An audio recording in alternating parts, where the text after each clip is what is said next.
You had a couple of very personal healthcare crises that shape the way you look at your business. Could you tell us a little bit about those and how those affect the way you run it? In 2001, my son at the age of 16 was diagnosed with a cancer that had never been cured, T-cell gamma delta lymphoma. They gave him 6 months to live. And so we embarked on an adventure of finding anybody who had an idea how to cure this disease. Only 34 people had it. Everybody was dead. All males. And so we went on this journey, and I ended up spending almost over a year with him in the hospital. I left my work and stayed with him. And today he is 31 years old, the only one to ever survive his cancer, married, and I just have a new granddaughter. And I actually have a slide projector in the back. Wow. To show pictures of my granddaughter. No, only kidding. You were pulling a fast one on me. Ready pictures. That whole adventure of being in the healthcare system, having the healthcare system view him as a disease versus my son. But you triumphed over that somehow. Yeah. Advocacy. Really? Yep. Personal. Connecting disparate parts of the healthcare system in his room. Wow. Nutrition. You personally managed the care for a year. Laptop computer and a Harrison's internal medicine text, which I still have at home with the little stickies in it. Met with the medical team every morning. What are we doing? What are the 5 priorities today? What are the blood levels? Wow. That was our morning meeting, which was terrifying to them, by the way, after about a month of that. And what was the other experience? And then a year after Eric got home, actually to the day, I was skiing with my daughter and I hit a tree and broke my neck in 5 places. And ended up in 5 days in a coma, and lost the use of my left arm, which I've had a lot of work done on to restore some of it anyway. But they gave me last rites on the helicopter on the way there. I was unconscious, and because I fell into a river and the cold water froze my neck, my spinal cord didn't rupture. Unbelievable. And as soon as I could leave the hospital, I signed out because I was sure that they would kill me if I stayed there. And I went home and rehabbed. They were not worried about me as a functioning human being. They were worried about me as a spinal cord injury patient. And that's how I was classified. Somebody who was very active before, motorcycles, skiing, biking, all those sorts of things. And so my journey was about recovering all of those things back into my life. So I'm back on my bicycle, back on my motorcycles, back on my skis. The only thing I mean, some people would say, I'm never going to ski again. Well, it's sort of like if you tried it once and it didn't kill you, why not? What doesn't kill you makes you stronger? Yeah, that's true. I mean, Friedrich Nietzsche had some really interesting concepts. That one was one of them. We could go deep into that, but before we do, because we do have limited time, talk about how that's influenced the way you look at healthcare provision and the healthcare industry. So healthcare in the United States currently is defined in a lot of ways as the absence of disease. And what we sell to customers is a warranty card. When you get sick, show up at the dealership, we'll fix you. What we don't sell them is a holistic definition of health. And so we've defined health inside our company as a healthy individual is productive, a productive individual is socially, spiritually, and economically viable, and a viable human being is happy. And if we did that person by person and community by community, I think the last year would have gone a lot differently for all of us.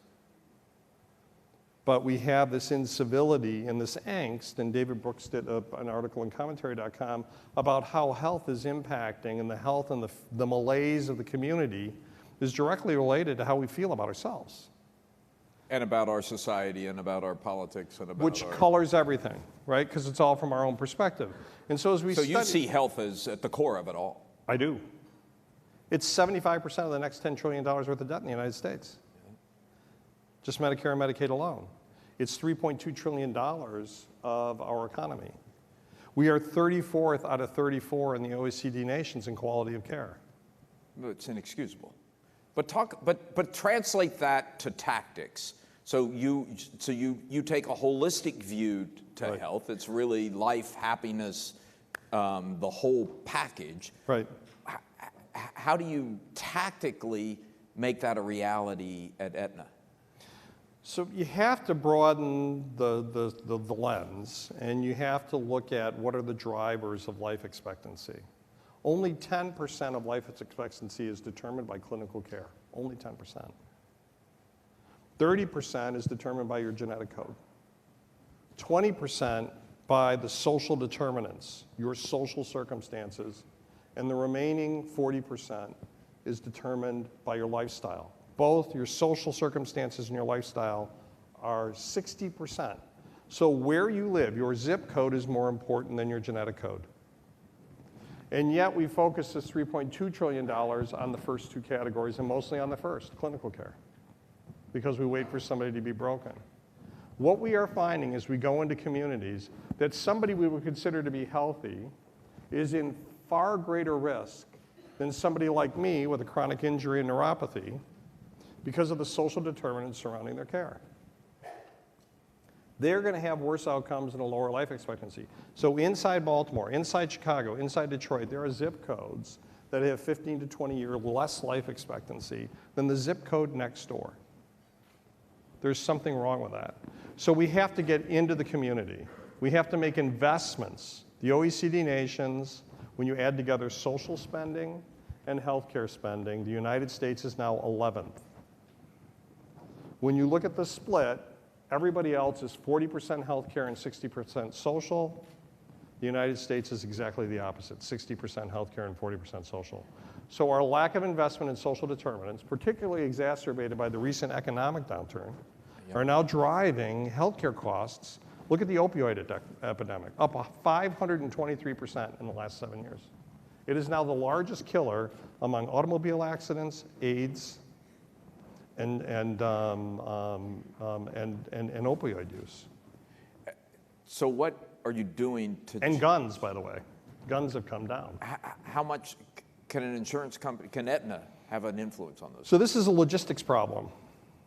If we know that we have an isolated senior in an unsafe community who needs to get socialized in a senior center, Uber's a perfectly good solution for that.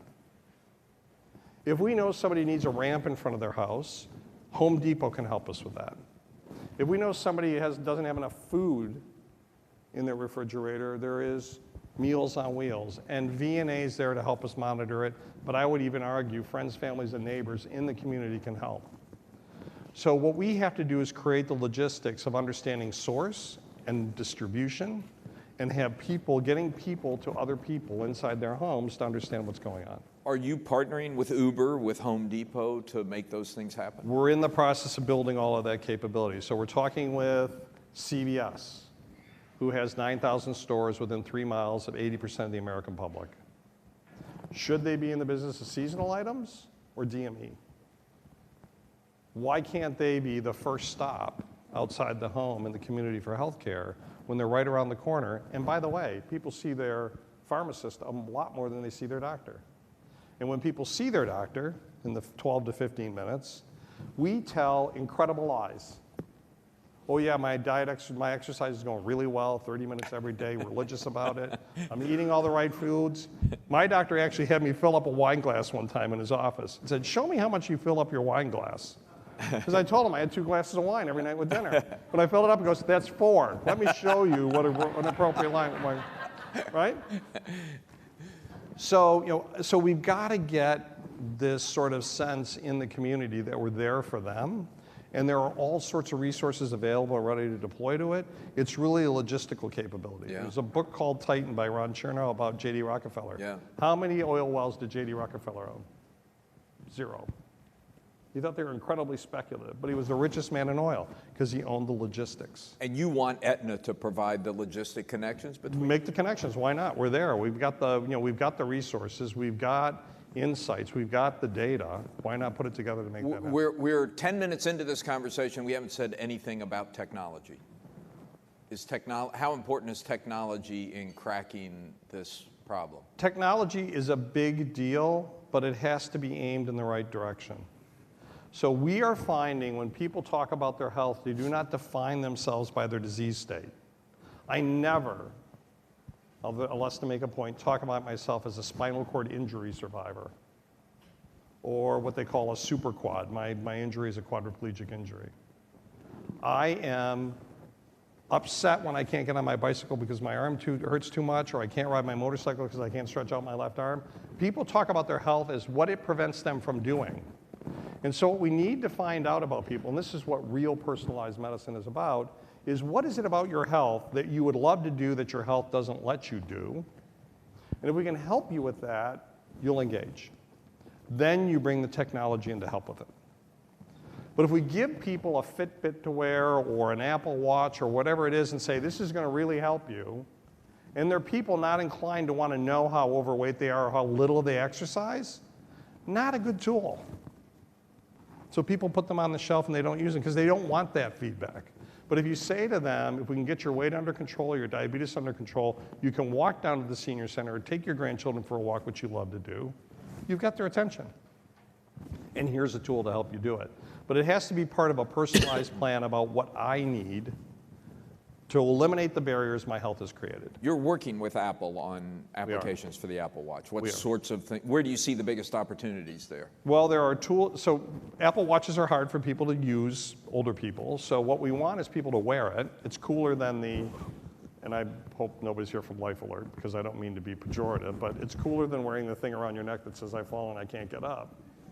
If you have a cool watch on, if that watch can download data to a device in the home, which Apple is now developing, that then allows you to connect to the physician's office when you go into the physician, and your watch is the conveyance vehicle without you having to operate it, then you have an opportunity to make it valuable.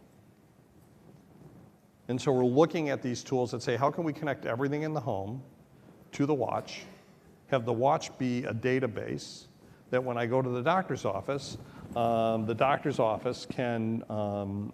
download it through a device with my permission in their office to look at my data.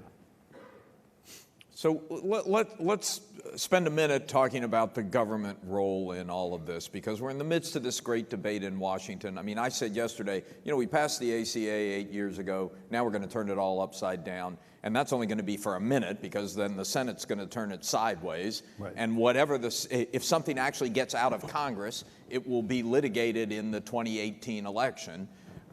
So there seems to be no clear path towards stability in the government financing mechanism. How much does that matter in achieving the vision of holistic healthcare that you've just laid out for us? I'll make a couple of comments about that. One, this nation has never passed a major piece of social legislation without bipartisan support. That led until the ACA. Two, any legislation that has been passed by bipartisan support in the social sphere has been updated every year. Three, the government runs none of it. Aetna cut the first Medicare check in 1965. We were the first financial intermediary. The industry, our industry, supplies the backbone, the information, the fraud detection, the checks, all of that. The government funds it. We did that with prescription drug program, which works very well and is a lot less expensive than people thought it was going to be. So what we did with this program is we said we're going to put government in the business of administering healthcare. That isn't working. Now, we have a bill that's been passed, and quite frankly, the current legislature, the House can, but not the Senate, cannot repeal it. I spent enough time inside the legislative labyrinth understanding what can be done or cannot be done under reconciliation, and we cannot repeal Obamacare, ACA, whatever you want to call it, without 60 votes in the Senate. So what we need to do is admit that it needs to be fixed. It's been 8 years. Not repealed. It needs to be fixed. Fixed. 8 years without touching it. No piece of major social legislation has ever had that happen. 8 years.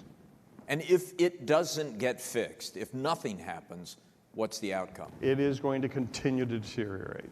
And deteriorate means companies like yours are going to say, we can't play because the numbers don't work. Yep. Medica today in Iowa notified the state that they were about to pull out, which means there will be nobody in Iowa with coverage. What do you keep in close touch with your, I mean, what the ACA has basically done is say, we have one plan that everybody who buys these individual plans will participate in, and you pay at one price. And that's raised prices for everybody in it. Are they angry about that? Or are they happy with that because they have coverage? When you talk to a lot of constituents who have $6,000 deductibles, live in the 5 eastern counties of Colorado where there isn't a doctor, a $6,000 deductible is not helpful. They don't want to buy that. And the reason that the deductibles are so high is because we are socializing all of the costs at the premium level across the whole population. That doesn't work. What we need is a pool of money, a reinsurance pool, that at a certain attachment point, call it $25,000 or $35,000, somewhere in that range, this other pool pays for those costs, leaves the person in their product, and takes the top of all of the people who are really sick and stabilizes the basic pool. It's a subsidy for the sickest, basically. Right. Well, what it does is it's subsidizing everybody in the basic pool by not putting those costs on them and their premium increases in the future. Yeah. And that is a better way to manage it because stability in the pool is the most critical aspect of making the program work. So what's going to happen here? You point out that prior to the ACA, we've never had a successful piece of social legislation that didn't have bipartisan support. There is no road that I can see towards bipartisan healthcare legislation right now. I think, and I've offered this insight, if we have leaders in Congress who say, you know what, we can't repeal it, we're going to fix it, and we need your help, I think you have people come across the aisle on the Democratic side and make it bipartisan. That will only happen after the current effort collapses. Or they admit in the middle of it that it's not going to get through the Senate no matter what they do in the House. No matter what they do. Yep. That's fascinating. Ariana is our new co-chair. Let me, can we bring Ariana a microphone? Because you sit on Ariana's board. Yes, I do. So this Joyfully, by the way. And you probably pummel her with questions all the time, and this is an opportunity. No, I'm just there for advice for her. This is an opportunity for her to ask you a question. Okay. So, Mark, as always, it's sort of inspiring to hear you talk. There is one area that you didn't cover, which I think is fascinating, which is what you're actually doing with Aetna employees. You know, you've pioneered some of the programs around meditation and yoga, and then you measured the impact on healthcare costs and productivity. Would you tell us a little bit about that? Sure, we started this journey, and it was not planned this way, but it sort of happened. And this is the fun of actually investing in your own workforce. We had employees that were at $12 an hour, about 5,800 of them. We gave them an increase to $16 an hour back in 2015. We then said if you're under 300% of the federal poverty level in your family income, we will wipe out your health care costs, which was up to $4,000. All of it? All of it. No copays, no... Small copays, but what we said to them is you have to engage in disease management programs and wellness programs based on your health risk appraisal. So we have about 1,000 employees in that program now. We then pay people to sleep. If they sleep 20 nights in a row for 7.5 hours, they get $300. We did yoga. You Fitbits? How do you measure? No, it's honor system now. Okay. We've had 15,000 employees go through that. And then we have yoga and mindfulness for our employees. We've had 16,000 employees go through yoga and mindfulness with a $3,000 return per employee. And we then expanded tuition assistance to $5,000 per employee, and we are now repaying student loans up to $10,000 per employee. How do you measure that $3,000 return per employee? Increased productivity, presenteeism at work. Huh. You have statistical measurements. Statistics. Duke University did a study with us and published it in the Journal of Occupational Medicine. Was where it was published.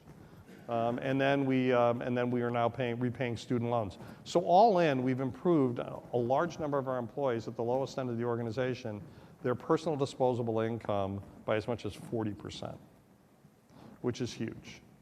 And you've done that without affecting the bottom line? Actually, we've done better. You've improved the bottom line. Yeah, we've improved the bottom line doing it.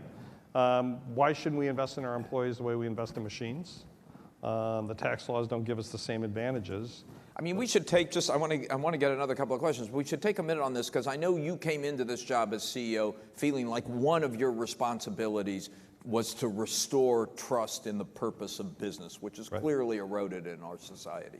Yep. Can you talk about why that was so important to you and where you think we are? Yeah, I mean, I come from very humble beginnings. I never intended to be a CEO. I've gotten here by a random walk. It was never a goal. So when people say, well, how did you build your career? Well, I've never had a goal career-wise in my life.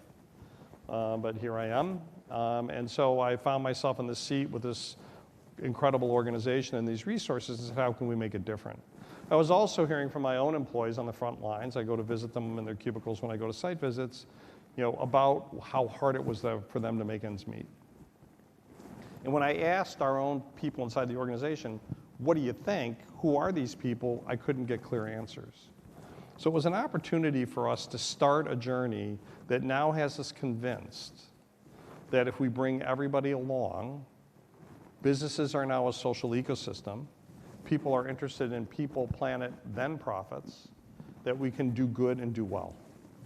And I think as a nation, we need to reinvent the capitalist model if we're going to ever save it.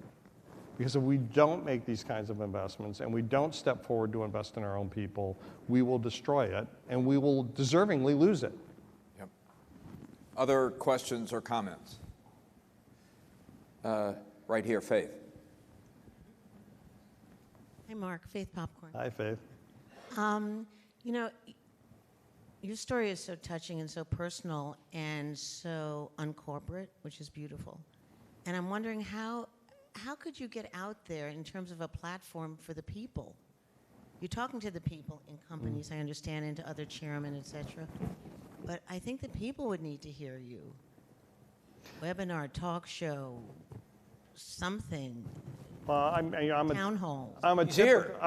What more could you ask? He's a brainstorm. I'm a Hey, typical. Pulitzer, we're not people. I'm a typical INTP CEO, so I'm introverted, and it shouldn't be about me. It really is. I mean, I am more than happy to pay it forward and do the good work so that other people can do better. I don't want it to be about me. I don't want the celebrity status. I don't want to be hanging around in the CEO clubs and getting pats on the back. I love my fellow CEOs. They're all doing great work, but it's not about what I am. It's about what we can share and what we can do to make it better.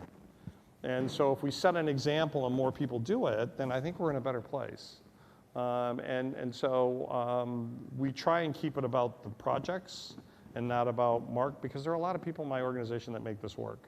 As a CEO, there's a creeping level of dumbness that comes into your job where you can't do it all day long.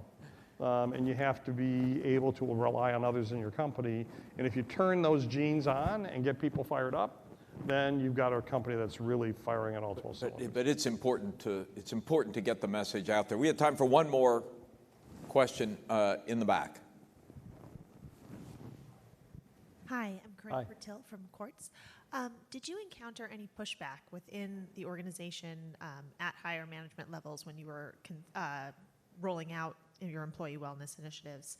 If so, how did you deal with it? I got a lot of pushback from people that called the yoga and meditation stuff voodoo medicine. Can we afford the changes in wages? And the great thing about being inside an organization is the biggest power a CEO has is the power to convene, the power to set the agenda. And you can always say, if I'm the CEO and I want to do it, how do we do it? That's number one. Number two, you have to change the dialogue from what is the truth and what do the numbers show to what are the assumptions and what do we need to believe in order to take this risk as a team. So the spreadsheet is the most evil thing ever been put on American business. We're using the wrong tools. We should be talking about the assumptions, not the numbers, and we should be acting against the risks, not the variances. And so we don't use spreadsheets that way anymore. Really inspiring. Yeah, thank you. Thank you very much, Mark.